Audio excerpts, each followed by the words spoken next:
जिस इल्म का सीखना इंसान के ऊपर जो है वो फ़र्ज़ है, वो इल्म है कि अब अगर वो नहीं सीखेगा तो उसकी वजह से हराम में मुब्तला हो जाएगा।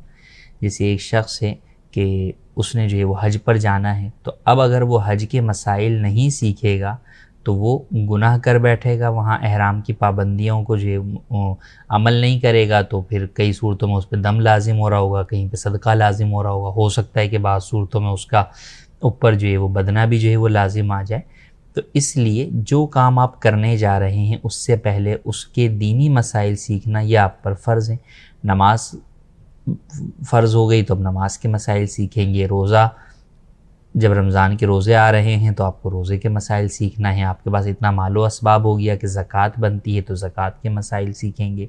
तो ये वो चीज़ें हैं कि बुनियादी ज़रूरी उलूम के इंसान जब ज़िंदगी गुजारता है तो उसे जिन चीज़ों का सीखना। अब इनकी तरतीब है, इनमें सबसे पहले बुनियादी चीज़ क्या है, वो है अकायद, क्योंकि अकीदा जो है वो हर चीज़ की असल है। तो अल्लाह पाक के बारे में हमारा अकीदा क्या होना चाहिए, अम्बिया के बारे में क्या होना चाहिए, फ़रिश्तों के बारे में क्या होना चाहिए। तो यूँ जितने भी बुनियादी अकायद इस्लाम है हमें वो मालूम होने चाहिए।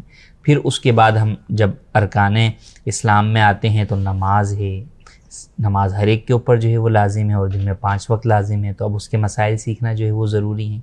इसी तरह आगे जब कोई शख्स जो है वो बालिग हुआ और उसके बाद पहला रमज़ान आने लगा है तो उससे पहले उसके ऊपर लाजिम होगा कि उस रमज़ान के अहकाम, रोज़े के मसाइल जो है वो सीखे।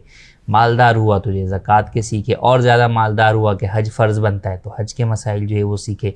कारोबार करने जा रहे हैं तो कारोबार के मसाइल सीखे। जॉब करने जा रहे हैं तो इजारे के और जॉब के मसाइल जो है वो सीखे। तो यूँ ज़िंदगी के अंदर जिस चीज़ की हम जिस चीज़ की तरफ बढ़ते चले जाते हैं उससे मुताल्लिक दीनी अहकाम सीखना हम पर लाजिम होता है। वो बुनियादी ज़रूरी दीनी अहकाम कि जिनको जानकर हम गुनाह से बचकर वो काम जायज़ तरीके से शरीयत मुतहरा के बताए हुए तरीके